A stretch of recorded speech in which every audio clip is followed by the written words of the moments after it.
Insyaallah. Bismillahirrahmanirrahim. Alhamdulillahirabbil alamin. Wa bihi nasta'in ala umurid dunya waddin. Salatu wassalamu ala asyrafil anbiya wal mursalin. Nabiyina rasulina Muhammad wa ala alihi wa ashabihi ajmain. Raditu billahi rabba wa bil islami dina. Bi Muhammadin nabiyya wa rasula. Rabbi israh li sadri wa yassir li amri. Wahlul 'uqdatam min lisani yafqahu qawli. Amin.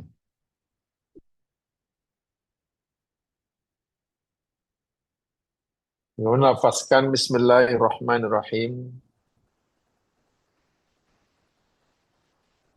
serta mengikhlaskan niat kita masing-masing. Semoga Allah memudahkan, memberi kemudahan pada kita untuk memahami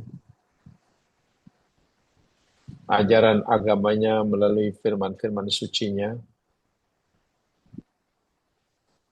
Untuk kita jadikan panduan dan pegangan dalam menjalani kehidupan di dunia sebagai hambanya, sekaligus sebagai khalifahnya. Amin ya rabbal alamin. Insyaallah kita akan teruskan cerita dapur kita, kajian kita Suratul Thalaq. Dan mari malam hari ini kita kaji ayat yang ke-6. Malam hari ini kita akan kaji ayat yang ke-6 daripada surah At-Thalaq.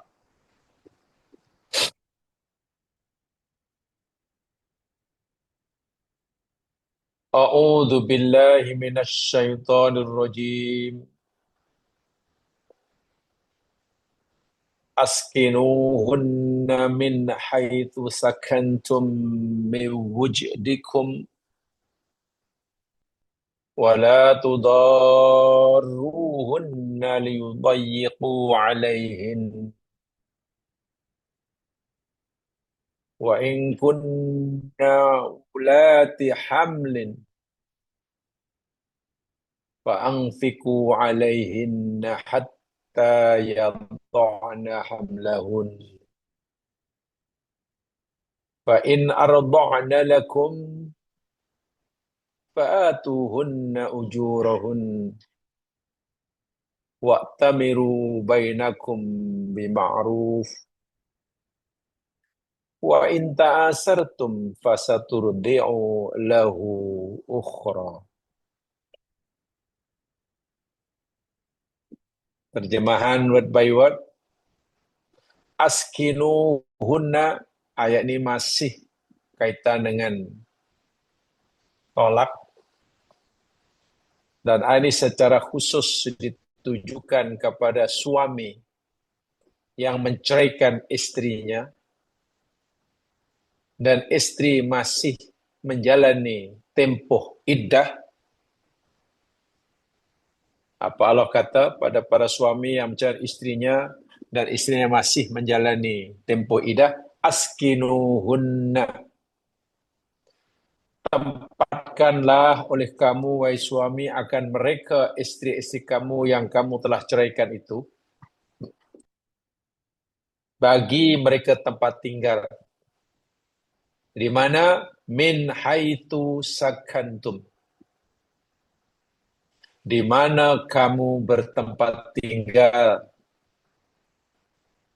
Bila kamu bertempat tinggal di sini, maka pastikan istri kamu yang kamu ceraikan masih dalam iddah itu tinggal di sini juga.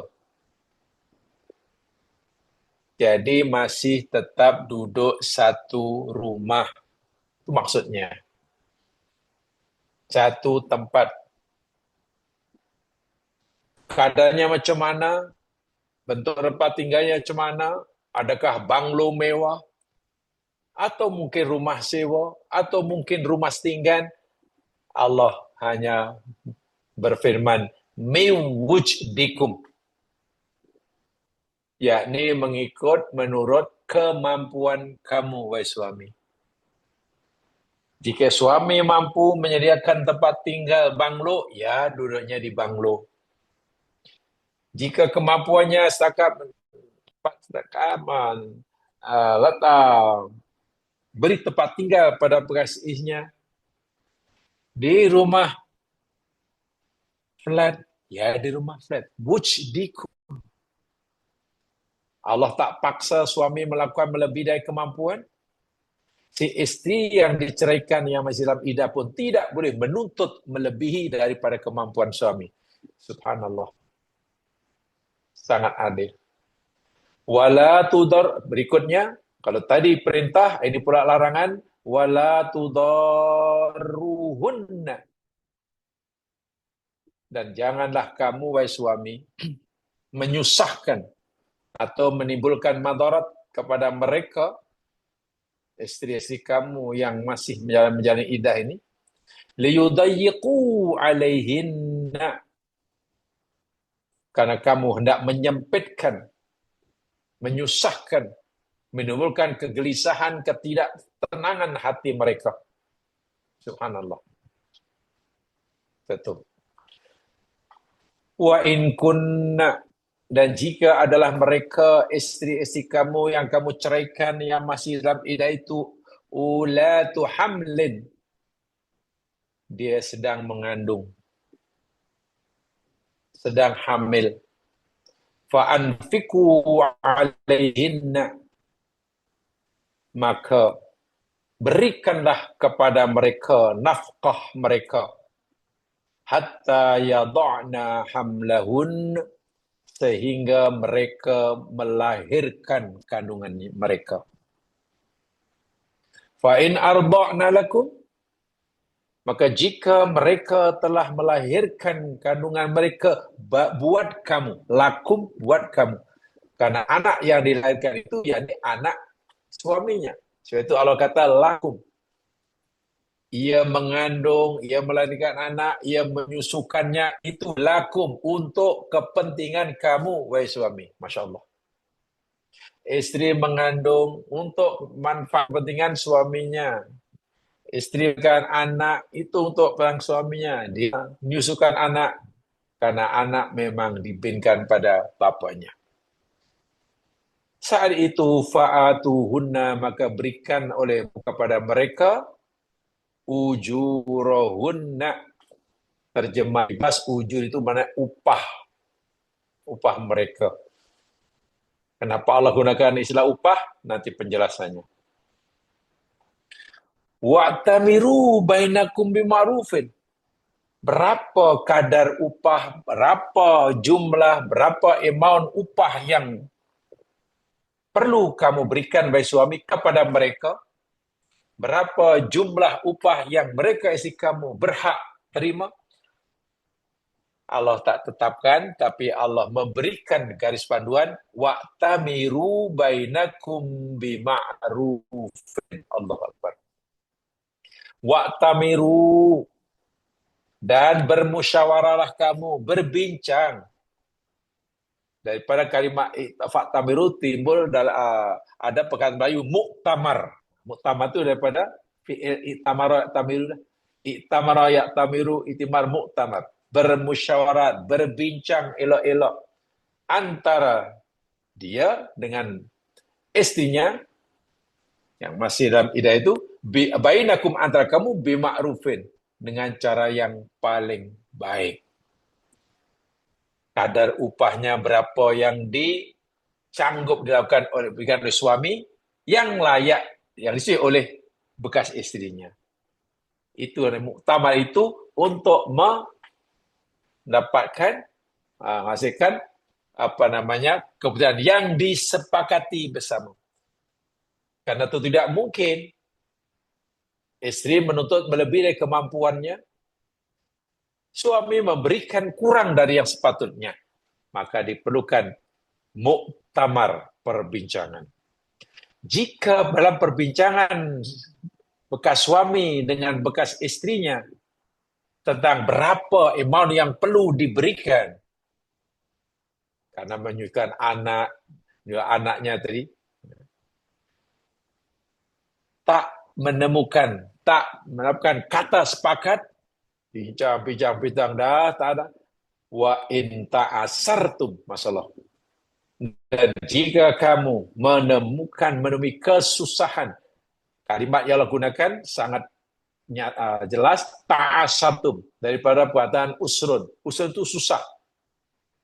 Maknanya memang betul-betul lah tak akan temu kata sepakat. Susah. Tak mungkin. Tak apa. Fasaturdi'u lahu ukhra.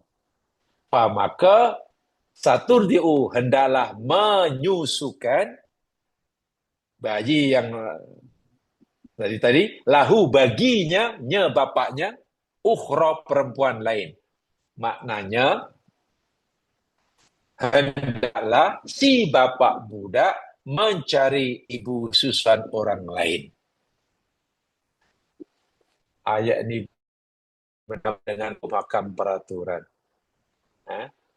Mari jemaah sekalian, pertama saya ingin kita pelajari dari segi aspek hukumnya, karena memang ayat ini masih berkaitan hukum hakam, sebelum nanti kita uraikan lebih. Pertama, saya ingin sampaikan apa kata Ibnu Katsir dalam tafsirnya. Salah seorang mufassir yang punya nama besar dan pendapatnya banyak diikuti oleh orang Islam sekarang, yakni Ibnu Katsir. Karena beliau menerangkan ayat Quran berdasarkan hadis-hadis sahih daripada Rasulullah SAW. Tafsir bil ma'thur. Menafsirkan ayat menggunakan ayat yang lain atau menggunakan hadis Nabi. Itu namanya tafsir bil ma'thur. Bil ma'thur. Baik. Kata Ibnu Katsir dalam tafsirnya, ini saya baca apa adanya dahulu. Taqaddama Allah naha ikhrajil mubtallaqat anil buyut. Dalam ayat sebelumnya, ayat kelima, Allah melarang suami yang telah menceraikan istri dan istrinya masih dalam jalan iddah. Allah larang suami untuk menghalau keluar istrinya. Tidak boleh. Ayat sebelumnya cerita suami tidak boleh menghalang istri yang masih dalam iddah keluar dari rumah yang selama ini mereka tinggal bersama. Istri pun tidak boleh meninggalkan rumah itu. Itu dalam ayat sebelumnya yang kita telah pelajari.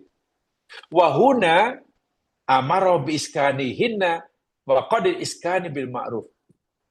Kemudian dalam ayat ini Allah jelaskan, Allah perintahkan suami wajib menyediakan tempat kediaman bagi istrinya di mana suaminya tinggal. InsyaAllah. Jadi ada kaitan ayat ini dengan ayat sebelumnya. Bila ayat sebelumnya Allah larang suami menghalau keluar istrinya yang diceraikan yang masih dalam jalan iddah, ayat ini Allah perintahkan suami menyediakan tempat untuk tinggal bersama suaminya ikut kadar kemampuannya. Wa huwal baitul ladzi yaskunuhu mithluhu mithlaha. Ya, ini tempat tinggal yang serupa diambil oleh suami. Jadi bukan tempat yang lain, yang lain. Bihasbi wajdi zauji wa usrihi. Bergantunglah kepada kemampuan suami, kata Ibnu Katsir. Kemudian masih kata beliau, yaqulu ta'ala amiran ibadahu idza talaqa ahaduhum al-mar'ah aiskuna fi manzilin hatta tangqadiya iddatuha. Dalam ayat ini dengan jelas Allah Subhanahu wa taala memerintahkan hamba-Nya, khasnya suami yang menceraikan istrinya, untuk menyediakan tinggal bagi mereka di tempat yang layak hingga istrinya habis menjalani idahnya. Hingga idahnya habis. Askinuhunna min haitsu sakantum ay indakum. Ikut kadar kemampuan. Menarik disampaikan juga, Ibnu Katsir mengutip riwayat yang daripada Ibnu Abbas radhiyallahu anhuma. Abdullah bin Abbas, sepupu Rasulullah SAW, salah seorang sahabat Nabi yang dikenal sebagai pakar tafsir, paling mengerti tentang tafsir Al-Quran. Apa kata Ibnu Abbas? Yakni sa'atikum.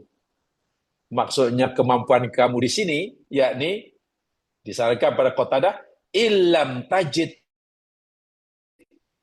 baita faskun fihi. Jika tidak mendapati tinggal karena kamu tak mampu dan kamu hanya dapati satu ruangan di tepi rumah.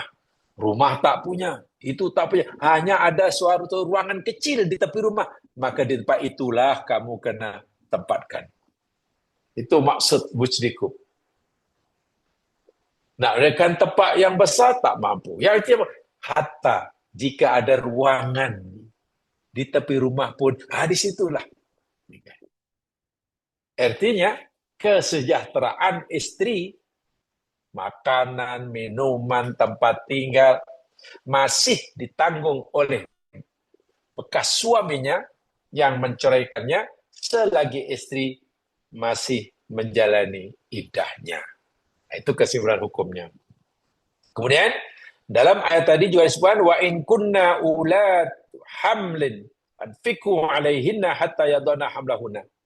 Dan jika istri-istri kamu yang kamu ceraikan itu sedang mengandung, maka berikanlah nafkah pada mereka sehingga mereka melahirkan kandungannya.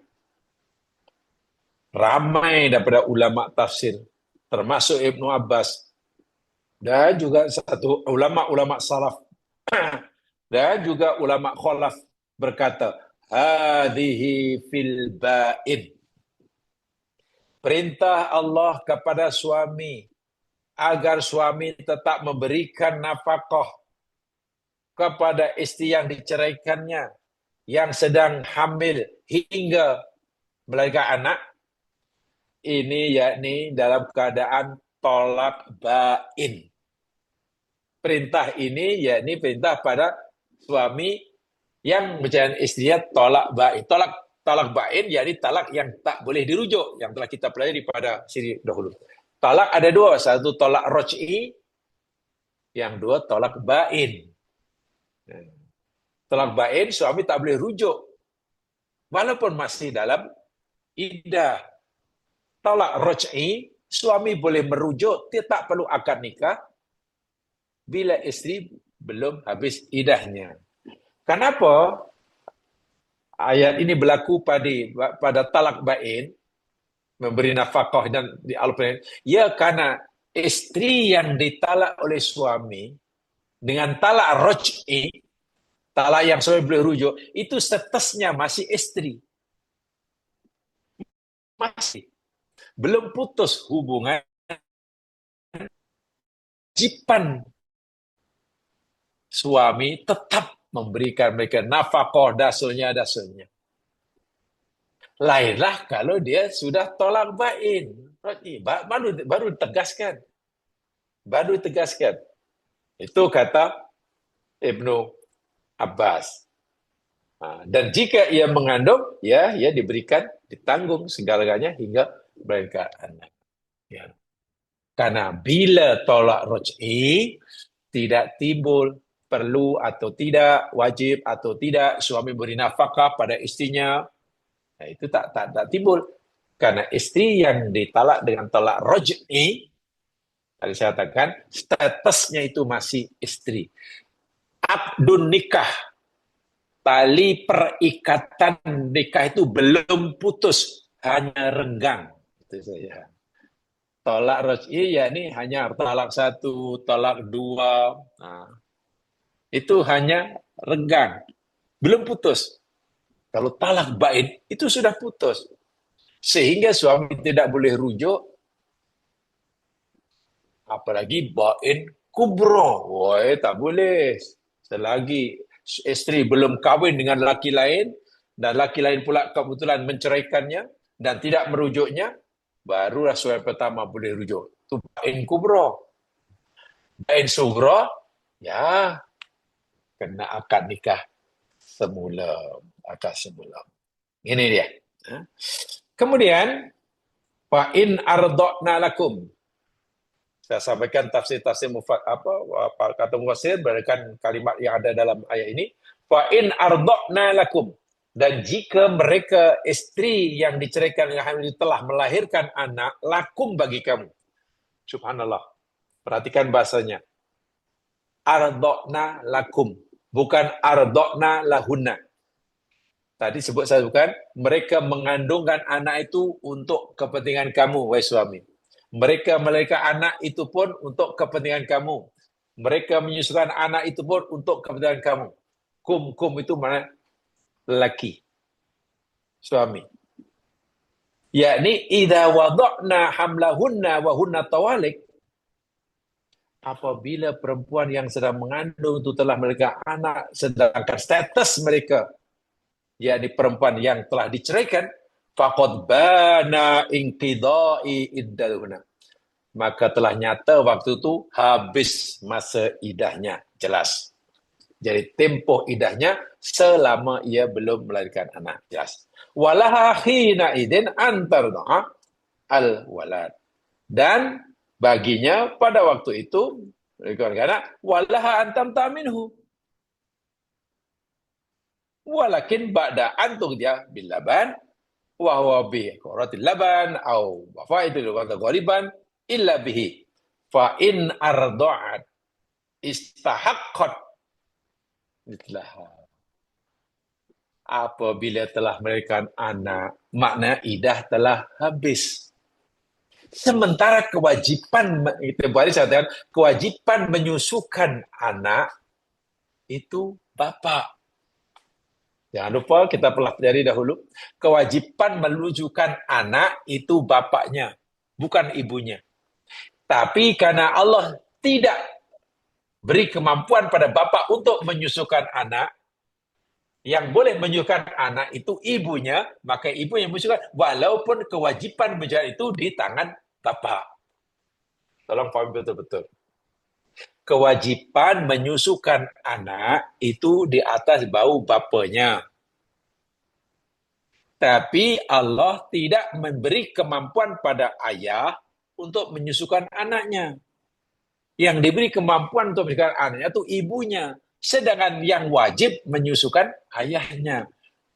Jadi ketika ibu menyusukan anaknya, sedangkan ayah itu bukan kewajibannya, tapi kewajiban ayahnya, maka saat itulah ada cerita. Ibu budak yang saya tadi berhak mendapatkan upah. Itu timbul perkataan upah di sini. Sebab kalau orang melakukan kewajibannya, ya tidak berhak dapat upah. Tapi karena si perempuan tadi melakukan pekerjaan bukan atas kewajibannya, ya, maka dia berhak dapat upah. Allah kata berikan upahnya. Ujurahunna. Fa'in arda'na lakum fa'atuhunna ujurahunna. Jelas sekali itu. Jika mereka menyusukan anak kamu, buat kamu, maka berilah mereka itu upahnya. Ini. Jadi, dari segi hukum jamaah sekalian, yang wajib menyusukan anak itu ayah. Dari segi hukum, bukan ibu. Tapi Allah tidak beri kemampuan pada ayah untuk menyusukan ibu. Sebenarnya ibu yang Allah beri kemampuan, maka ibunya melakukannya. Bukan karena kewajibannya. Dia telah melakukan sesuatu yang sebenarnya itu kewajiban ayah si budak. Disinilah apa namanya, satu di antara rahasianya. Ketika Nabi ditanya oleh sahabat, ya Rasulullah, siapa ya Rasulullah orang yang lebih utama kami berbakti? Nabi kata ibumu. Kemudian siapa ya Rasulullah? Ibumu. Kemudian siapa ya Rasulullah? Ayahmu. Ibumu, ibumu, ibumu, ayahmu. Kenapa dari kebaktian berbakti pada ibu lebih dahulu? Satu di antara rahsia dia, ini dia. Ibu telah melakukan sesuatu pekerjaan yang tidak mudah, yang hakikatnya kewajiban itu di atas bau ayahnya. Nasab anak dibinkan jalur pada ayahnya.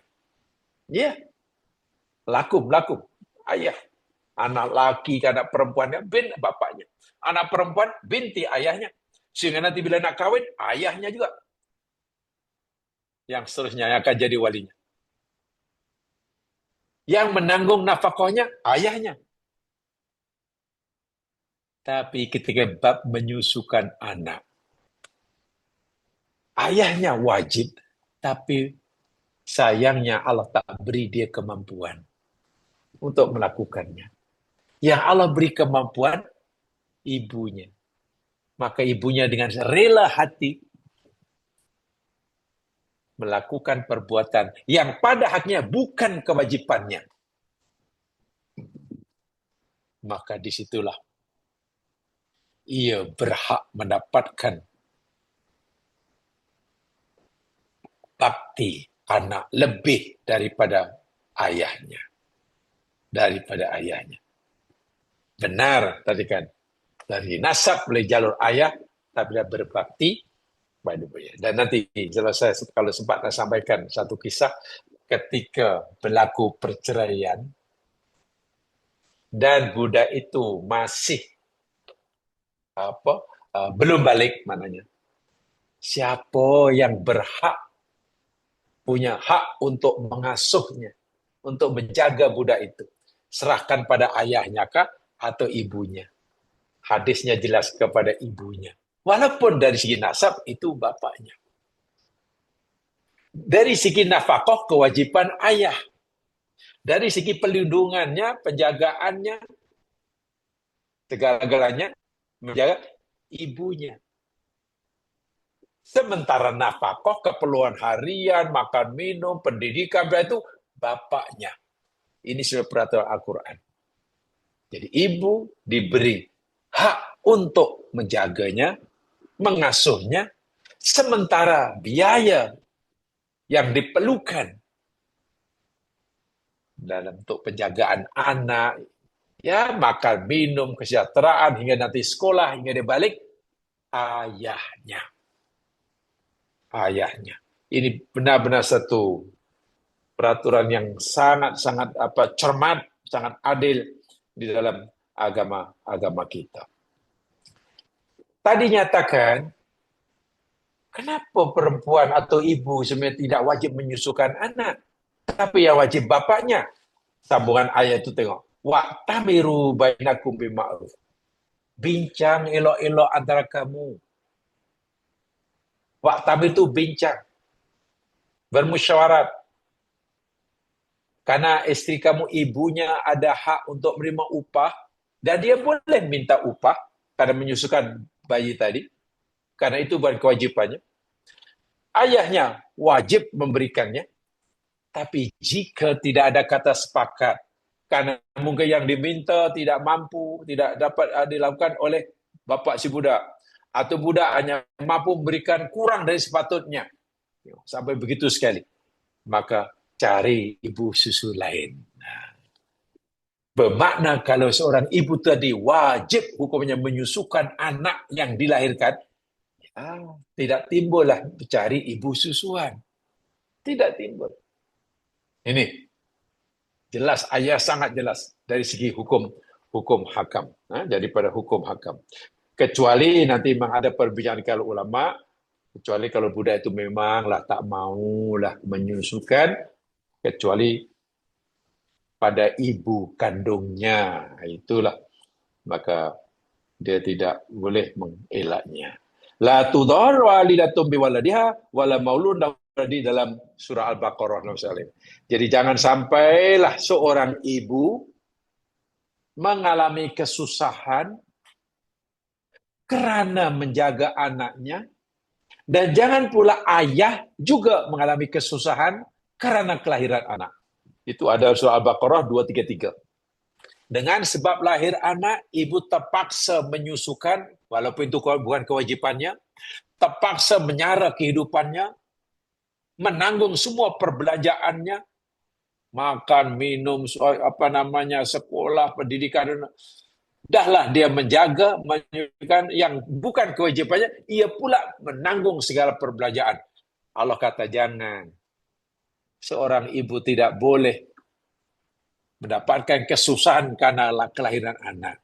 Demikian juga seorang ayah tidak boleh mengalami kesusahan karena kelahiran anak. Kenapa?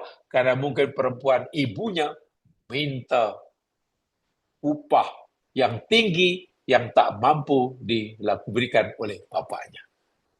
Indah semua. Sangat-sangat indah sekali. Jadi kalau dalam bahasa yang mudah, kesejahteraan anak itu berada di bau bapaknya. Sehat tidaknya, makan tidaknya, dahaga tidaknya, pendidikannya itu di bau anak. Tapi, lagi sekali, walaupun itu merupakan kewajiban ayah, rupanya ayah tidak punya kemampuan untuk melakukannya. Maka, ibulah yang mengambil alih. Ketika ia mengambil alih kewajiban ayah si budak, patutlah si ibu tadi berhak mendapatkan upah atau bayaran. Bahkan jika tidak ada kata sepakat, Allah bagi jalan keluar, carilah ibu susuan yang lain, dan nanti ayah budaklah yang menanggung semua kos perbelanjaan, segalanya diberikan kepada ibu susuan yang menyusukannya atau yang mengandungnya, yang menjaganya. Ini kesimpulan secara umum, penjelasan umum ayat ini. Ini. Ya mas sekalian, sekarang ada perbincangan di kalangan ulama. Itu yang zahir, itu yang tersurat. yakni hukum hakam pertama yang tersurat, yang jelas ada dalam ayat itu. Tetapi ulama rupanya berbeza pendapat dalam perkara ini yang tidak tersurat. yakni hukum hakam masalah yang timbul, yang boleh jadi timbul daripada ayat ini. Saya bacakan begini. Qad ikhtalafa ahlul ilmi fi man alaihi radha'u tifli min abawaihi. Tadi sudah saya katakan. Saya sebut tadi, ulama berbeza pendapat tentang siapa yang wajib menyusukan bayi itu. Ayahnya kah atau ibunya? Baik, betul. Di dalam hal ini ada perbedaan. Fa madhhabus Syafi'iyah wal Hanabilah anna istirdaat tifli yajibu ala abihi. Madhab Syafi'i, madhab Hambali, kewajiban menyusukan bayi itu di atas bau bapanya. Itu tadi yang saya sebutkan. Itu madhab Syafi'i, madhab Hambali. Wala yajibu alal ubi al-irda. Dan tidak wajib bagi ibu bayi itu menyusukan anaknya. Tak wajib. Bukan tidak boleh ya, tidak wajib. Tapi kewajiban itu di atas bau bapaknya. Walaisa lizauji ijbaraha. Jadi ijbaruha alaihi. Sebab itu kerana yang berkewajiban menyusukan anak itu bapak, bukan ibu.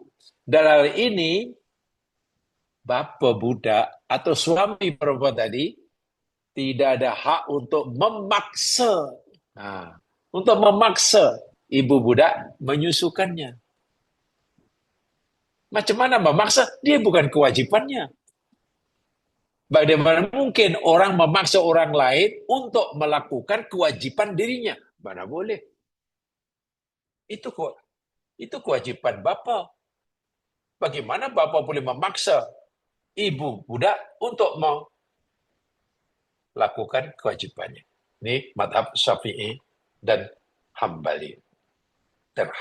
Ya. Sawaun kanat syarifatan aw dani'atan wa sawaun kana fi ismati abi tifli amla. Sama ada ibu budak itu ya orang yang punya kedudukan ke, atau mungkin orang yang dianggap tak punya kedudukan dalam masyarakat ke.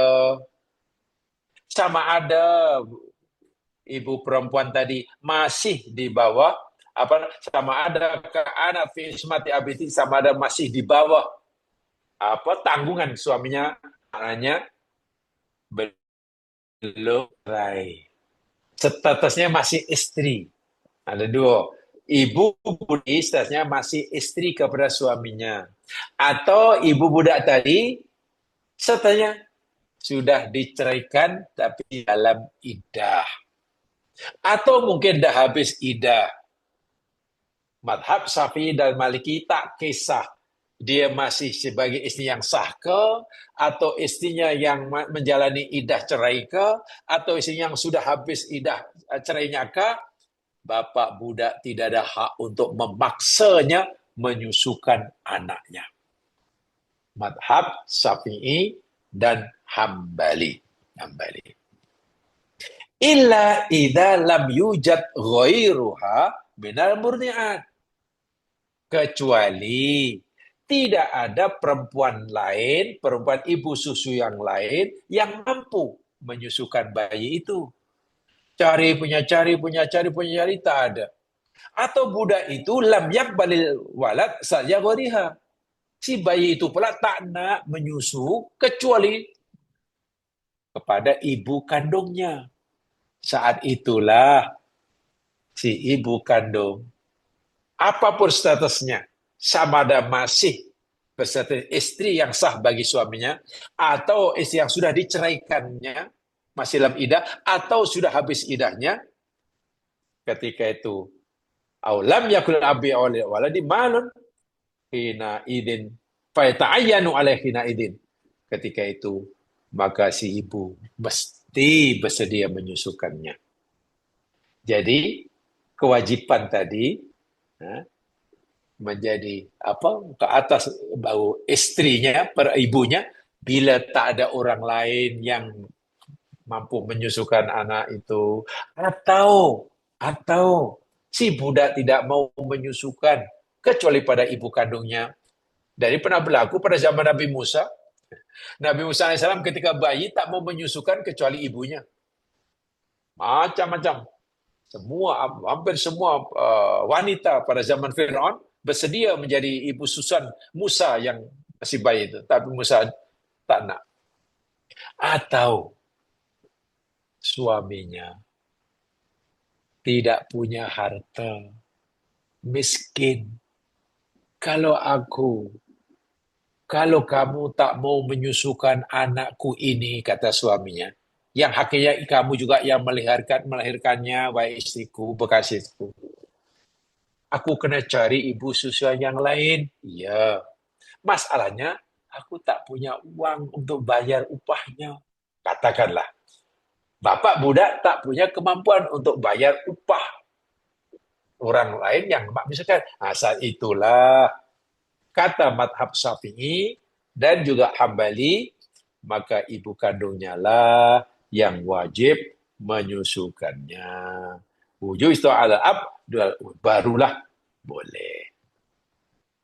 Jadi, ikut madhab Syafi'i dan Hambali, saya ulangi, menyusukan bayi itu kewajiban bapak. Bukan kewajiban mak.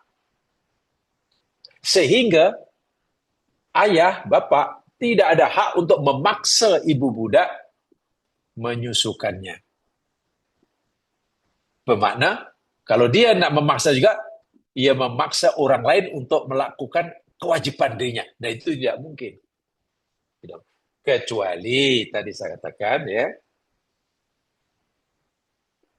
perempuan itu tak ada orang lain yang memunculkannya. Budak itu pula tak mau minta pada orang lain, atau ada orang yang bisa menunjukkan tapi bapak budak itu tak mampu nak membayar upahnya. Itu dia. Amar radha fala yajibu 'alal Ya, jelas. Ini bermakna kewajiban menyusukan anak itu tidak wajib atas ibu, bukan kewajiban. Al-um irda waladiha in wajada wadiha, apabila telah apalagi sudah ada ibu susuan yang lain. Ingat, Nabi Muhammad SAW pun jamaah sekalian, semasa masih kanak-kanak masa penyusuan, disusukan oleh Halimah As-Sa'diyah, bukan oleh Aminah, bukan oleh ibunya, bukan oleh orang lain. Dan waktu itu Halimah As-Sa'diyah pun semua pikir-pikir. Ingat pada zaman Nabilah ini jamaah sekalian, bangsa Arab dari Bani Sa'ad itu ramai yang susah. Negerinya dilanda kemarau panjang, tanah pula tak subur, jadi mereka susah. Lalu ramai mereka coba mengadu nasib ke Makkah. Ya, cari rezeki ke Makkah lah. Satu di antaranya, mereka jadi ingin menawarkan khidmat menyusukan bayi. Jadi ibu susuan. Jadi bagi mereka yang dapat menyusukan anak orang kaya, ya dapat upah banyak lah. Halimah As-Sa'diyah, ibu Nabi ini waktu itu tak dapat menyusukan anak orang kaya. Cemana nih? Jadi susahlah. Akhirnya punya fikir, ada seorang bayi, seorang ibu yang hendak mencari ibu susuan, namanya Aminah. Budak ini namanya Muhammad. Dia yatim karena ayahnya sudah meninggal. Miskin pula. Jadi Halimah As-Sa'diyah karena dia seorang yang belum mendapatkan anak susuan, ya dengan tawakal tu ala Allah istilahnya. Yang waktu itu Islam belum jadi nabi lah. Wah, diambil apa? Diambil Muhammad bin Abdullah yatim ini, ibunya pula miskin. Akhirnya saya susukan. Dia waktu tak terlalu fikir sangat nanti berapa upahnya, karena minta upah banyak tak mungkin. Ibu Nabi, keluarga Nabi itu miskin, ayahnya pula meninggal. Tapi tak cuma digerakkan oleh Allah hati Halimah As-Sa'diyah. Setelah berikan, minta izin kepada Aminah ibunya, boleh tak kami bawa bayi ini ke kampung kami, supaya kami tetap bolehlah duduk di kampung dan menyusukan anak ini. Subhanallah, diizinkan. Berkat Nabi Muhammad dibawa balik ke kampung Bani Sa'ad, disusukan oleh Halimah As-Sa'diyah, subhanallah, memberi berkat yang luar biasa. Kampung Bani Sa'ad menjadi makmur. Tanah yang gersang menjadi subur. Tanaman yang semi susah nak tumbuh menjadi tumbuh. Binatang ternakannya semakin banyak anaknya. Membawa keberkahan yang biasa. Halimah As-Sa'diyah hanya merasa bertuah. Berkat aku menyusukan anak yatim ini. Yang upahnya pun tak seberapa karena orang tuanya miskin. Aku menjadi senang. Kehidupan rumah tangga semakin senang. Hingga besar Nabi Muhammad, cukup penyusuannya 2 tahun. Dikembalikan pada ibunya. Kan hanya 2 tahun menyusukan anak. Sungguh sangat berat hati Halimah As-Sa'diyah. Sangat berat hati. Tidak hantar semula kepada ibunya. Tapi apa katanya? Karena masa menyusukan, itu pun masih minta izin kalau boleh dibenarkanlah Muhammad bin Abdullah yang yatim ini diizinkan dibawa balik ke kampung Bani Sa'ad, bukan untuk disukai, ya untuk bermain-mainlah dengan anaknya, dengan dia, karena merasa bertuah. Tapi ya, karena ini tidak ada kisah, tidak apa. Itu kisahnya. Jadi Muhammad itu disusukan oleh orang lain, bukan oleh Aminah, dan kena bayar, tetapi bayar tidak banyak karena Nabi Muhammad keluarganya miskin. Kena miskin. Dan kalau jamaah lihat sekarang, ya kebetulan, ini kebetulan lah, ya bertuah, tapi waktu itu saya ya nampaknya apa ya, keinginan itu belum meluap-luap sangat, tapi ada kesempatan. Ini dahulu lah, itu ketika umroh dahulu, belum haji. Jadi tahun 88 kalau saya, akhir 8, 788 gitu lah, pergi umroh. Sempat juga lah pergi ke kampung Bani Sa'ad. Karena ingin sekali. Nabi juga oleh perempuan namanya Halimah As-Sa'diyah. Sa'diyah itu karena kamu bisa. Sekarang subhanallah kampung itu betul-betul mewah. Rakyatnya sejahtera.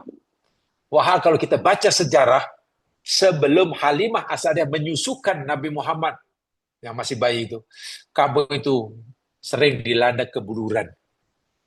Jarang turun hujan. Susah mendapatkan air. Buminya tandus. Tidak subur.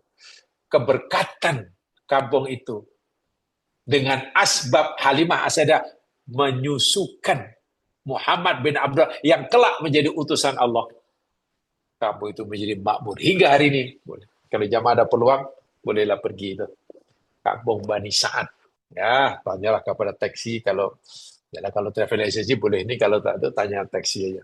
Itu saya hanya suruh antar taksi ya, berani ya. Ya, memang itu patut di keberkatan hari ini. Itu maksudnya. Ya, mula-mula Halimah Zahra agak kecewa. Karena kawan-kawan sekampungnya dapat menyusukan anak-anak orang kaya Quraisy. Gajinya tinggi. Si Halimahnya, aku tak dapat, siapalah, aku tujuan aku nak cari rezeki. Tak apalah, paksa jugalah susukan anak yatim ini, yang orang tuanya pun miskin. Tapi rupanya memang Allah memilihnya. Halimah As-Sa'diyah. Ketika Nabi menjadi Nabi, Masya Allah, panjang rumahnya Halimah As-Sa'diyah. Tanya. Nabi diutus jadi Nabi umur 40 tahun. 13 tahun berdakwah di Makkah. Hijrah ke Madinah. Ya, hijrah ke Madinah. Lebih kurang 8 tahun di Madinah, Nabi balik ke Makkah, Fathu Makkah. Makkah dibebaskan. Jadi, ketika Nabi membebas kota Makkah, negara kafir Quraisy sudah terkubur, walaupun orang Quraisynya masih ada. Makkah dikuasai penuhnya oleh Islam. Nabi sedang meraihkan kejayaannya, sahabat sedang meraihkan kejayaannya, membebaskan kota Makkah. Dalam keadaan keriangan itu Nabi tiba ternampak seorang perempuan tua yang duduk agak jauh daripada kerumunan orang ramai. Nabi perhatikan kasihannya orang tua perempuan duduk di luar jauh dari kerumunan orang ramai. Tapi Nabi terketik dalam hatinya, siapa gerangan perempuan tua duduk jauh dari kan? Ya sudah berumur. Akhirnya Nabi dapat tahu maklumat, diberitahu, oh itu namanya Ibu Halimah namanya, dari kampung Bani Sa'ad. Nabi teringat, rupanya itu ibu susuan baginda. Tanpa tengok kanan kiri istilahnya, tanpa protokol istilahnya, Nabi terus temui perempuan tua yang miskin. Yang kadang penampilan yang sebelah sederhana ini, Halimah dan Nabi memeluk beliau. Nabi memberitahu beliau bahwa dia adalah ibu susuannya. Halimah As-Sa'diyah masih mengenalinya, masih ingat. Sekarang bayi yang dahulu aku susukan, anak itu sekarang jadi Nabi, orang besar. Halimah juga telah meluk agama Islam. Karena anak susuannya menjadi Nabi. Nabi bukan main gembiranya dipertemukan semula oleh Allah dengan ibu susuannya. Ibu susuannya. Jadi itu dah jadi budaya orang Arab dan orang Quraisy ya. Termasuk orang kaya pun mencari ibusan kepada orang-orang Arab Badui. Malaysia itu termasuk orang Badui karena mempunyai ya mungkin apa ya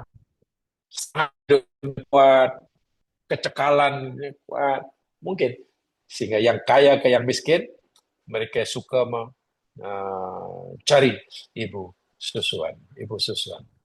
Baik. Pendapat yang kedua, jamaah sekalian, tadi madhab Syafi'i dan juga Hambali. Sementara madhab Hanafi dan madhab Maliki, madhab Malikiyah, Hanafi dan Maliki, ila anal la tastahiqul ujrah ala zawjiha. Seorang ibu yang menyusukan anaknya, anak suaminya sebenarnya, ibu tadi tidak berhak mendapatkan upah jika ibu tadi statusnya masih menjadi istri kepada suaminya. Saya masih belum diceraikan. Sama di sini dengan apa namanya pendapat yang pertama tadi. Karena pendapat yang pertama tadi, kalau dia masih masih istri, memang tidak berhak dapat upah karena dia wajib berhak mendapatkan nafkah. Istilahnya bukan upah lagi, nafkah. Tapi bila dia sudah hilang hak nafkahnya, kan bila dah habis sudah melahirkan anak, mana idahnya dah habis, mana tidak ada hubungan suami istri, bukan sudah jadi orang lain. Disitulah berhak menerima upah tadi. Tapi selagi masih terjalin ikatan suami istri, tidak berhak. Nah, ini di sini sama.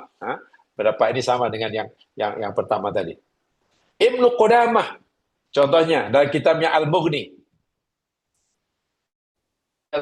Radha ima ayakuna li haqil walad aw li haqqiz zauj aw la yajuzu ayukan li haqqi zauj.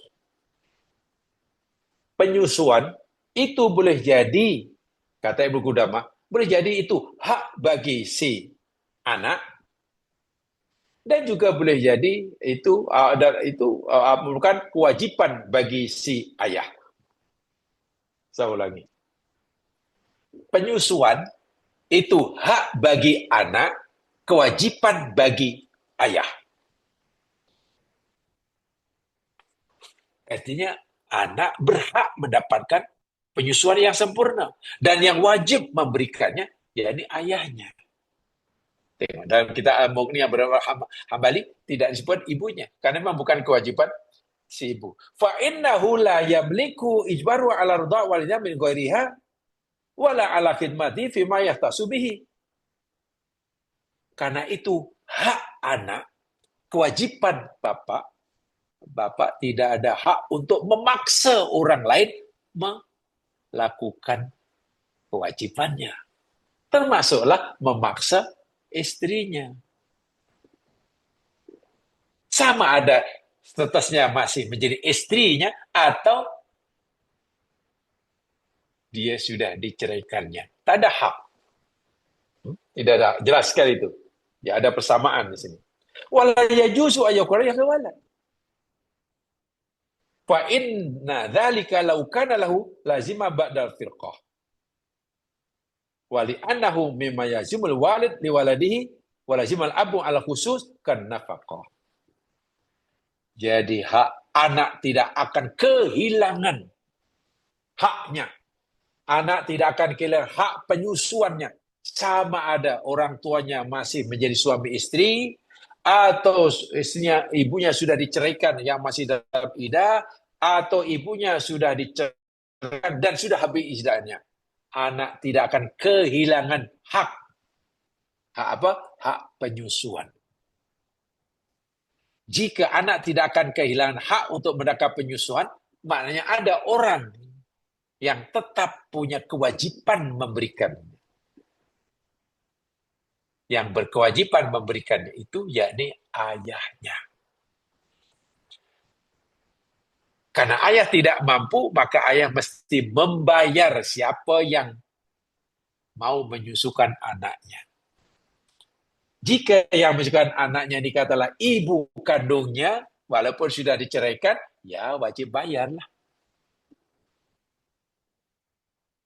Sebaliknya jika ibu kandungnya sendiri yang sudah habis iddah dan tak mau menyusukan anak kandungnya, yang hakikatnya jadi anak suaminya juga, karena tidak ada kata sepakat tadi tentang upahnya, ya ibu tidak berdosa karena memang bukan kewajibannya. Ini dari segi hukum ya, kita cerita dari hukumnya. Saya tidak cerita dari segi patut tak patut, sebab dalam bahasa agama ni kita kena kesampingkan dulu untuk istilah patut tak patut berkaitan dengan budaya. Pada zaman Nabi, adat budaya masyarakat selari dengan hukum agama. Bila agama kata tak boleh, ya tak boleh. Bila agama suruh, ya suruh. Sama. Hanya kita ini kadang-kadang nilai adat yang kita pegangi kadang tidak sejalan dengan apa kata agama. Sehingga kita bingung. Nak ikut agama sebetulnya seperti ini. Tapi kalau ikut adat macam itu. Di sinilah kadang kesusahan kita hidup bukan di tanah Arab dan bukan pada zaman Nabi. Akhirnya ada yang orang mengutamakan budayanya, adatnya, agamanya dinomor dua kan. Itu sebenarnya salah. Jika pengamalan adat bercanggah dengan apa kata agama, agama si nomor satu. Itu baru ciri orang mukmin yang sejati. Yang sejati. Karena apa? Tadi katakan, di tempat kita, Asia Tenggara khasnya, seringkali nilai masyarakat, nilai yang dipegangi oleh masyarakat, itu tidak selari, tidak sejalan dengan apa kata agama. Bila bercanggah itulah, orang jadi confused. Orang awam biasanya akan lebih patuh untuk melakukan adat daripada matui agama. Ini malang sekali. Sangat malang sekali. Agama nomor dua, Nabi dikesampingkan, Quran diabaikan. Hanya kan, oh ini menyalahi adat, ini sangat sayang. Sebab itu untuk menyelamatkan diri kita daripada kemurkaan Allah, ya kita kena faham agama lah. Kan kita sudah berjanji iyyaka na'budu wa iyyaka nasta'in. Kita sudah berikrar la ilaha illallah. Kita sudah kata inna solati wa nusuki wa maya wa mati lillahi alamin. Kalau ikrar-ikrar itu tidak diwujudkan, tidak dizahirkan melalui perbuatan, bila perintah agama bercanggah dengan perintah adat, lalu kita utamakan adat, lalu apa mana iyyaka na'budu wa iyyaka nasta'in? Apa mana inna solati wa nusuki wa mahyaya wa mati lillahi alamin? Ini yang perlu difahami. Karena kita akan dipertanggungjawabkan di hadapan Allah kelak di akhirat. Di akhirat. Itu. Imam An-Nawawi pernah berkata dalam kitabnya Al-Minhaj, fa inittafaqa ay ala radha, apabila antara ayah dan ibu budak itu, yakni suami istri lah, telah bersepakat tentang hal penyusuan anak ini, wa talabat ujratan misla misal, dan si istri atau ibu budak tadi minta bayaran yang biasa berlaku lah. Biasanya berapa, ujibat au fauqaha, wa kada intabarat ajnabiyah al nabiyaqala minal adab, maka hendaklah suami mengabulkannya. Jika kedua-duanya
Tak dengar Ustaz. Tengok terputus tu. Itulah apa handphone. Biar hilang. Bukan kena break, itu hilang. Allah Akbar walillahillah. Sudah ada? Rasa ya? Okey, dengar ya? Dengar Ustaz, dengar. Hai. Okey, okey, okey. Jadi, walaupun ini cerita tentang penyusuan sahaja, tapi tidak bermakna yang perlu diperhatikan oleh ayah si budak hanya bab penyusuan. Sebaliknya, yajibu alal walidi taufirul ta'am wal ghada li waladihi shaghir. Bagi si ayah budak wajib juga, berkewajiban juga menanggung tentang makanan, kesejahteraan, pakaian, bahkan kesehatan jika ia sakit, dan nanti juga pendidikan. Pendidikan. Itu maksudnya. Kenapa di sini disebut penyusuan? Ingat jamaah sekalian, di penyusuan ini kerana ini cerita budak yang masih dalam peringkat penyusuan, yang umurnya belum ada 2 tahun. 1 hingga 2 tahun. Kan masa penyusuan 2 tahun. Yang waktu itu memang perlu-perlulah, pakaian tak penting sangat. Makanan pun, ya apa, makanan ya ini minum susu. Pendidikan, ya belum. Sebab itu yang ditekankan penyusuan karena memang ini masih zaman atau masa penyusuan bagi si anak. Tapi tidak bermakna ayahnya tidak bertanggung jawab tentang perkara yang lain. Itu disebutkan dalam Al-Baqarah 233 yang tadi saya sebutkan tadi. Kewajiban ke atas ayah memberi yang rezekinya, pakaiannya, dan segala-galanya. Dan segala-galanya. Itu maksudnya. Jadi, seorang istri, walaupun dia hanya cerita tentang penyusuan, kewajiban orang tua ayah tidak hanya menyusukan, tapi segala keperluan hidup. Di awal tadi saya nyatakan, ibu diberi hak oleh Allah, oleh agama, untuk menjaga, mengasuh, melindungi anaknya, tetapi semua biaya, semua kos wajib ditanggung oleh ayah budak. Tengok tu. Ibu diberi hak oleh agama untuk mengasuhnya, untuk menumpahkan kasih sayangnya, diberi hak untuk mendapatkan birru, bakti anak pada ibunya. Sementara keperluannya, makan minumnya, semua kos kehidupan kerjaan si anak, kewajiban ditanggung oleh ayahnya. Itulah indahnya Islam. Indahnya Islam. Jadi, adil. Kenapa? Karena anak itu anak ayahnya. Birnya. Tapi kewajiban berbakti diutamakan pada ibunya. Karena ibunya yang mengasuhnya, membesarkannya, menjaganya. Walaupun biaya untuk merawatnya ditanggung oleh bapak si budak. Ini sebenarnya kata agama. Saya itu kadang-kadang sedih sekali jamaah sekalian ya. Bila lah ada orang kadang suami isteri bercerai terpaksa naik turun mahkamah, menuntut hak. Ibu ada budak pula, ibunya terpaksa menuntut hak kepada bekas suaminya, pada ibu budak tentang biayanya, biaya rawatan anaknya dan itu. Ini sangat sayang sekali. Sayang sekali kenapa? Karena sepatutnya si ibu budak itu tidak perlu menuntut. Jika suami paham agama, menunaikan kewajiban. Takkan untuk menunaikan kewajiban menunggu arahan mahkamah. Tidak mungkin kan? Yang mewajibkan ayah menanggung kos pembiayaan hidup anaknya penyusuannya, makan, minum. Itu yang wajib itu Allah. Yang mewajibkan itu Al-Quran. Yang menyuruh itu Rasulullah. Takkan tak cukup kuat suruhan yang datang daripada Allah, perintah daripada Rasulullah, terpaksalah tunggu arahan mahkamah. Ini sayang sekali. Itulah akhir zaman ini. Sehingga kadang-kadang kasihan juga mahkamah. Mas Tuhan yang ada Tuhan hakim kadang kasihan. Terpaksa menangani kes yang tak sepatutnya ada depannya.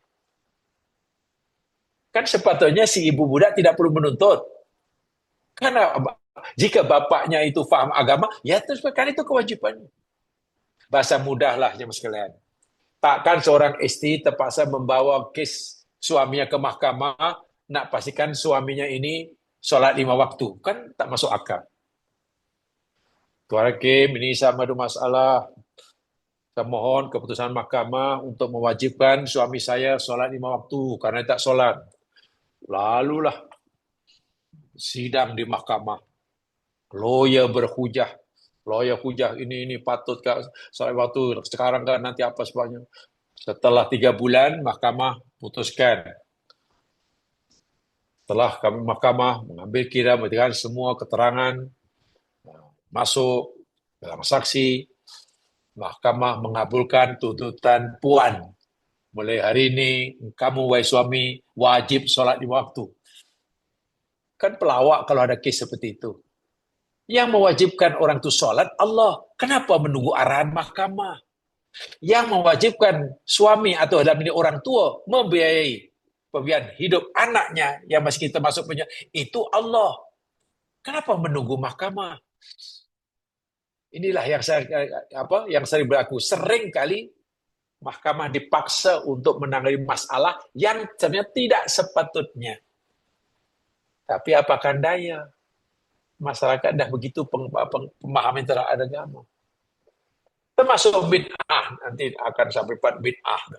Bid'ah itu yakni sejumlah harta yang hendaklah diberikan oleh suami kepada bekas istrinya. Itu perintah Allah yang disuruh, Nabi yang menyuruhnya. Bila istri diceraikan, habis iddah, istri berhak mendapatkan sejumlah harta yang diberikan secara sukarela ikhlas oleh suami ikut kadar kemampuannya. Jadi tidak perlu menunggu arahan mahkamah. Tapi zaman sekarang pelik. Istri terpaksa naik turun mahkamah. Sewalah khidmat guaman sana sini. Setelah 5 tahun baru berjaya. Mahkamah putuskan, kamu wahai suami dalam memberikan bid'ah kepada bekas istri kamu. Itu kan iman. Kira imannya rupanya lah tak cukup untuk bayar lawyer selama 5 tahun. Allah yang suruh belum cukup kuat agaknya. Suruhan Allah belum dianggap kuat, suruhannya belum menunggu arahan mahkamah. Disinilah masalah orang Islam akhir zaman itu. Zaman dahulu tidak. Bila Allah sudah qala Allah Ta'ala, bila mereka sudah dengar qala Rasulullah, sami'na wa ata'na. Itu pada zaman Nabi, kes-kes yang dibawa ke hadapan Nabi ini tidak banyak. Kenapa? Karena mereka ini sudah sami'na wa ata'na. Apa Quran kata? Dibuat. Tidak perlu menunggu arahan. Tidak perlu. Bila salah, bahkan mereka mengaku salah. Iya. Bila mereka melakukan kesalahan, dia sendiri mengaku bersalah, minta dihukum. Jadi, kalau kita baca sejarah kenapa pada zaman Nabi, mahkamah ini macam tidak ada kerja, ya memang kes tak ada ke sana. Karena semua yang salah mengakui kesalahan sebelum didakwa. Orang yang punya kewajiban telah melaksanakan kewajibannya sebelum diarahkan oleh mahkamah. Karena mereka tahu arahan Allah lebih kuat. Arahan daripada Nabi lebih kuat. Kenapa menunggu arahan mahkamah? Ini yang jadi masalah akhir zaman. Sehingga seakan-akan Islam, masalah orang Islam akhir zaman ini sangat-sangat kompleks. Susah sungguh. Ini ada masalah ini. Ya macam mana tak ada masalah. Perintah Allah tak didengar. Arahan Nabi diabaikan. Dia lebih takut dapat arahan daripada mahkamah. Selagi mahkamah tak arahkan, mereka tak buat. Ya cuman. Sedangkan menunggu arahan mahkamah bukan sehari dua, berbulan-bulan bahkan bertahun-tahun. Jadi bagi saya secara pribadi melihat dari aspek Islam, karena dulu alhamdulillah juga pernah belajar tentang apa syariah khasnya ayat hukum akam ini, itu bukan bukti bahwa Islam maju. Semakin banyak kes yang dibawa ke mahkamah syariah dalam hal apa sajalah, itu tidak menunjukkan bahwa Islam itu maju. Itu justru pemahaman orang Islam terhadap Islam itu makin kurang. Mereka nampaknya belum bersedia dengan arahan daripada Allah dan Rasul-Nya. Perintah Allah dan Rasul-Nya belum cukup kuat untuk menggerakkan hatinya melakukan satu perbuatan, kewajiban, atau meninggalkan larangan. Terpaksa menunggulah arahan mahkamah. Dan itu bagi kita sangat menyayangkan sekali lah. Sangat-sangat. Sehingga, ya saya yakin jamaah lebih pengalaman. Kes-kes di mahkamah bukan makin kurang, bertibun-tibun file mahkamah. Ya, macam-macam yang kes itu, kes ini, termasuklah dalam kes rumah tangga. Jadi sebenarnya itu satu fenomena yang sangat-sangat tidak baik. Sangat tidak baik. Karena memang mungkin satu di antara puncanya, kefahaman sesama orang Islam terhadap agama ini sangat kurang. Walhal Quran itu lengkap, sangat lengkap. Ya, contoh yang mudah lah. Dalam masalah rumah tangga, atau kes yang melibatkan keharuman rumah tangga suami istri, itu dijelaskan dengan sangat detail dalam surah At-Tolak dan juga dalam surah An-Nisa. Bila itu difahami, maknanya suami istri boleh menyelesaikan masalahnya tanpa melibatkan mahkamah. Syaratnya patuh kepada apa kata Allah. Saya patuh kepada Allah. Kalaupun nanti melibatkan mahkamah atau pentadbiran, ya mungkin hanya dari segi administrasi aja lah, dari segi pentadbiran lah, untuk direkodkan itu saja lah. Karena yang salah mengaku salah, yang itu salah. Tapi bila peraturan agama tidak difahami dengan betul, atau faham tapi diabaikan, ya akhirnya berlaku seperti mana sekarang ini. Jamaah mati sekalian, tadi saya telah singgung sedikit bahwa walaupun ayat ini memberikan penekanan tentang masalah rodoah,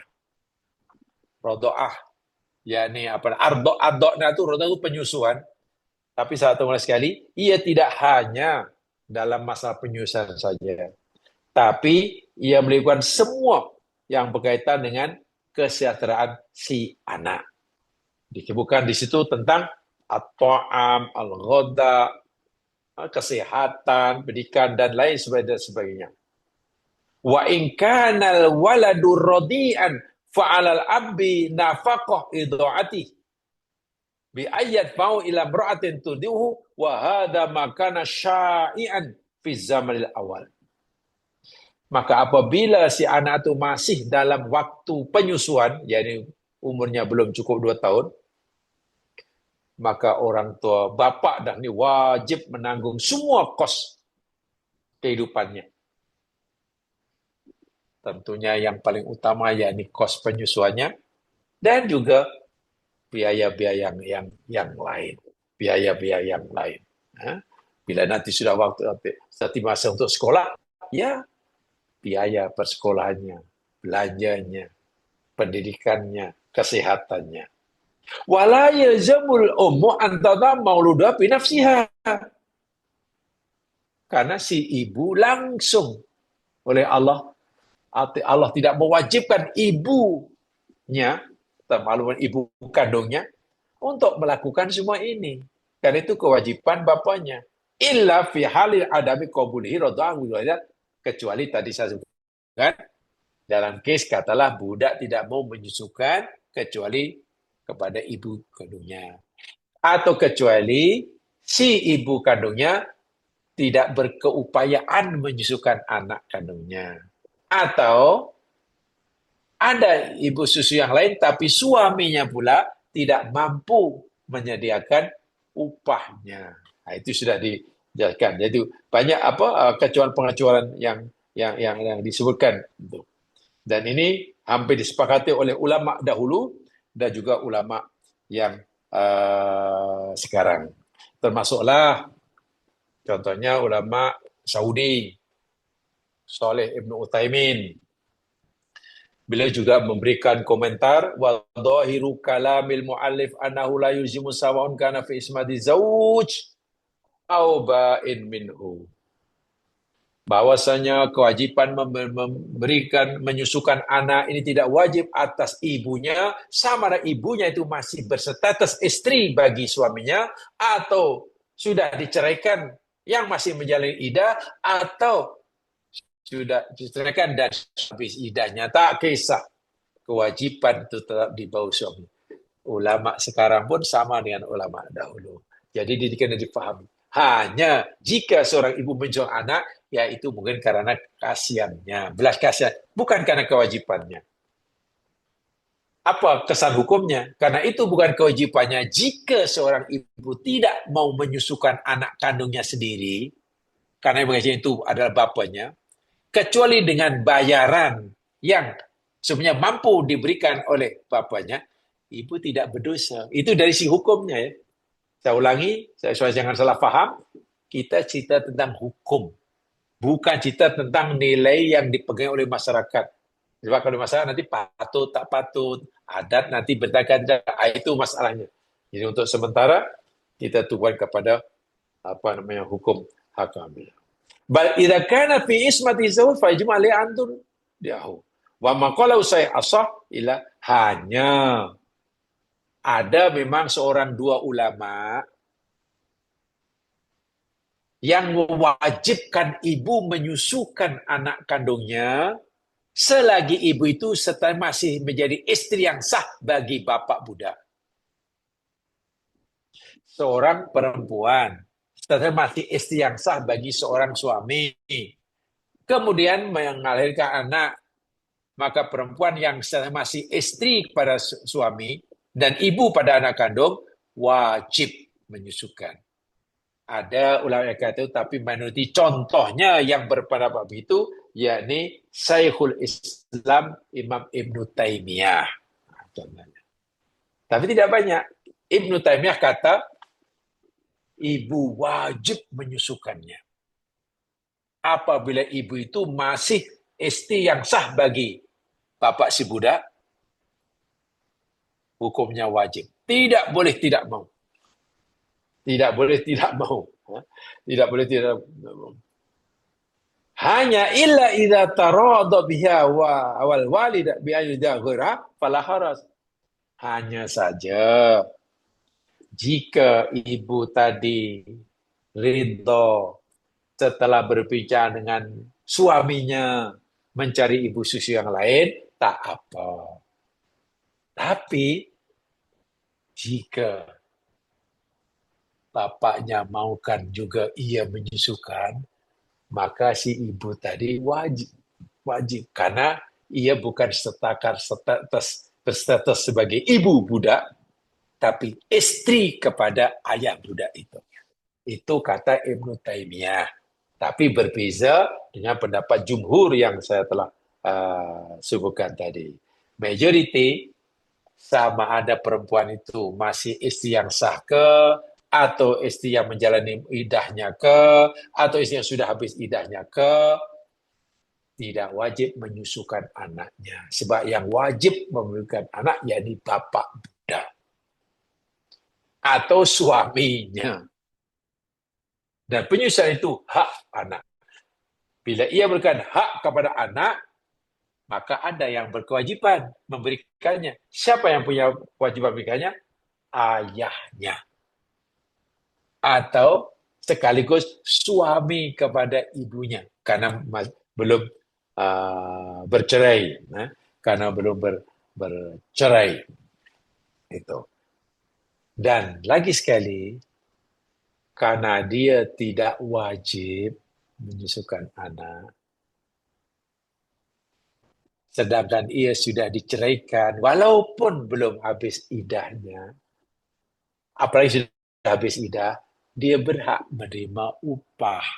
Nah, itu yang juga yang ramai ulama berpendapat disyaratkan. Kenapa boleh terima upah, boleh minta upah? Ya karena bukan kewajibannya. Ia melakukan sesuatu yang hakikatnya bukan kewajibannya. Maka patutlah bila ia berhak mendapatkan bayaran. Itu cara ulama memahami ayat ini. Hingga berapa lama? Jadi masa penyusuan itu jamaah sekalian hingga 2 tahun. Hingga 2 tahun. Jadi penyusuan itu ada masa habisnya 2 tahun. Maksimum 2 tahun. Dan yang menentukan maksimum 2 tahun itu adalah Allah sendiri. Boleh rujuk dalam surah Al-Baqarah, tadi saya katakan, Al-Baqarah 233. Dalam surah Al-Baqarah ayat 233. Tolong tengok sekejap. Surah Al-Baqarah ayat 233.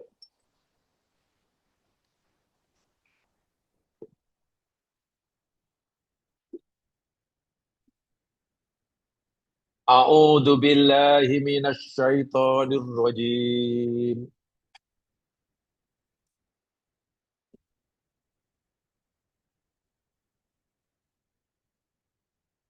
Wal walidatu, dan perempuan-perempuan yang melahirkan anak. Di sini maksudnya ibu. Perempuan yang melahirkan anak maknanya ibu lah. Ibu budak. Yurdi'na, hendaklah mereka menyusukan auladahunna, anak-anak mereka itu haulaini kamilain. Ada lain kalimat itu. 2 tahun penuh. Maksimum. Maksimum 2 tahun penuh dan sebaik-baiknya memang 2 tahun. Jadi anak itu berhak mendapatkan susu ibu itu sebenarnya kalau ikut Al-Quran 2 tahun. Ini rahasianya luar biasa sebenarnya ya. Telah dibuktikan secara saintifik apa manfaat, apa kebaikan bayi mendapatkan susu ibu selama 2 tahun penuh. Itu luar biasa itu. Dari segi kesehatan, dari segi psikologi, itu luar biasa. Telah dibuktikan secara saintifik, sama ada dari aspek kesehatan atau aspek psikologi. Itu boleh dilihat hasil kajian sarjana-sarjana Islam. 2 tahun lebih. Liman aroda ayyutim marrodo'ah. Walaupun tidak wajib hukumnya, karena Allah kata, menunjukkan 2 tahun cukup itu, liman aroda, bagi siapa yang hendak, berkeinginan, ayyutim marrodo'ah, menyempurnakan masa penyusuan. Sesiapa yang ibu yang ingin menyempurnakan masa penyusuan maksimum 2 tahun. 2 tahun kena pisah. Kena pisah. Habis macam mana? Bapaknya, kadang itu kewajiban bapak. Wa alal mauludi lahu. Itu bukan li tapi ala. Ala itu membawa makna kewajiban. Dan kewajiban atas al mauludi lahu. Maulud lahu itu dari segi terjemahan harfiah, orang yang bayi dilahirkan karenanya. Dan kewajiban atas orang yang bayi lahir karenanya. Jadi bapak lah. Tapi bahasa Al-Quran macam itulah. Karena perempuan tadi melahirkan itu untuk bagi pihak suaminya. Sebab anak itu anak suaminya, anak bapaknya. Dan kewajiban atas bapa rizkuhunna, menjamin rezekinya, cara hidupnya, wakiswatuhunna, dan pakaiannya, bil ma'ruf, dengan cara yang baik, mana yang tidak menyusahkannya. Itu jelas sekali itu. Itu dalam surah Al-Baqarah. Ada yang memahami ini adalah kaitan dengan penekanan. Allah menekankan tentang nafkah wajib. Tidak boleh kurang sikit pun. Kecuali istrinya tadi atau ibu anak tadi merelakannya. Jadi tidak boleh perempuan ibu yang sedang menyusukan anaknya, akhirnya ya Allah kesehatannya tak terjamin. Karena bapak budak tak ambil berat kesihatan istrinya sama anak, tidak boleh. Maka di sini ketika istri menyusukan anaknya, pada dalam 2 tahun itu, suami adalah punya perhatian lebih. Yang diperhatikan bukan hanya anaknya, tapi juga istrinya, yakni ibu budak itu. Kesejahteraannya, kesehatannya, dan sebagainya. Jiwanya, dari segi psikologi kena dijaga, tidak boleh stres, tidak boleh. Itu kewajiban suaminya bertambah. Itu maksud di sini disebut rizkuhunna. Bila sebut rezeki ini jamaah sekalian, jangan hanya diartikan bersifat material ya. Rezeki itu bukan hanya bersifat material. Betul bahwa material itu rezeki, duit, uang ringgit, uang itu betul rezeki. Tapi tidak hanya yang bersifat material. Termasuklah kasih sayang, pelindungan. Merasa membesarkan anak tadi, mewujudkan anak, si ibu tidak merasa keseorangan, tapi merasa berdua. Karena walaupun suaminya tidak ikut menyusukannya, tapi punya peranan besar. Sehingga ibunya merasa ringan, bahkan merasa seronok. Itu kewajiban suami. Itu jelas sekali. Kewajiban suami atau dalam ini kewajiban ayah budak. Jika istri tadi telah diceraikan. Gitu. Dan disebutkan bil ma'ruf. Dengan cara yang baik tadi sudah disebutkan ya. Maksud cara yang baik, ya ini tadilah. Tak boleh menyusahkan, tak boleh ayah bertambah susah dengan sebab lahirnya anak, karena bebanan yang bertambah-tambah, yang tak mampu dipikulnya. Tak boleh ibu jadi susah karena lahirnya seorang anak, terpaksa membesarkannya, menyusukannya, walaupun itu bukan kewajibannya. Itu tadi sudah dijelaskan. Jadi ringkas kata jemaah sekalian secara umum, dari segi hukum hakam yang diberikan oleh ulama tafsir lebih kurang secara umum begitu. Yang tersurat. Yang tersurat. Nah, yang tinggal satu nanti yang kita coba nak sampaikan. Kenapa ya dalam hal ini, kalau kita bicara di sudut hak dan kewajiban, kalau kita bicara di sudut hak dan kewajiban, aspek hak dan kewajiban tentang penjagaan anak, kewajiban lebih ditumpukan dibeban pada suami atau kepada bapak. Sementara yang ditujukan dari pihak istri, Allah lebih banyak cerita haknya. Hak dapat ini, hak dapat itu, hak dapat ini. Tapi bila disebut kewajiban, wajib dibebankan pada suami. Kenapa berlaku seperti itu? Jadi Allah lebih banyak bicara tentang kewajiban yang mesti dilakukan oleh pihak lelaki, dalam ini suami kalau belum bercerai, atau ayah budak kalau budak sudah bercerai. Dan bila cerita tentang hak, Allah lebih banyak cerita tentang pihak istri atau ibu. Apa rahasianya di sini? Apa rahasianya? Bahkan tadi dalam ayat ini tidak sebut pun apa kewajiban istri, kewajiban ibu. Tadi sebut. Kata menyusukan pun bukan kewajibannya. Yang disebut haknya. Hak dapat upah, hak dapat berbincang, hak dapat hak untuk tidak bersedia menyusukan tanpa upah yang wajar. Allah. Sebab bila sebut kewajiban, wajib ini, wajib itu, wajib ini, Allah bebankan di bahu bapak budak atau suami. Ada rahasianya dan isunya hukum yang paling tua. Bila kita bicara tentang hak dan kewajiban dan suami istri yang masing, ini termasuk hukum Allah yang paling tua. Yang pertama sekali Allah beritahukan kepada umat manusia. InsyaAllah nanti kesempatan yang lain saya akan tunjukkan bagaimana, kenapa penekan kewajiban pada suami, hak pada istri. Dalam hal ini kita akan kaji ayat Quran yang menunjukkan perkara itu. Itu saja untuk malam hari ini. Mudah-mudahan menambahkan pengetahuan, atau lebih tepatnya mudah-mudahan jamaah sudah mendapatkan kuncinya Sebab terus terang saya belum memberi ilmu, saya hanya baru memberikan kunci ilmu. Jadi jamaah sudah punya kunci untuk buka laci-laci almari-almari ilmu. Ya sudah buka sendiri, khazanah-khazanah ilmu. Jangan kita dah dapat kunci tapi tak diguna untuk buka khazanah ilmu. Kemana bawa kunci aja kan, nanti kita tukang kunci nanti.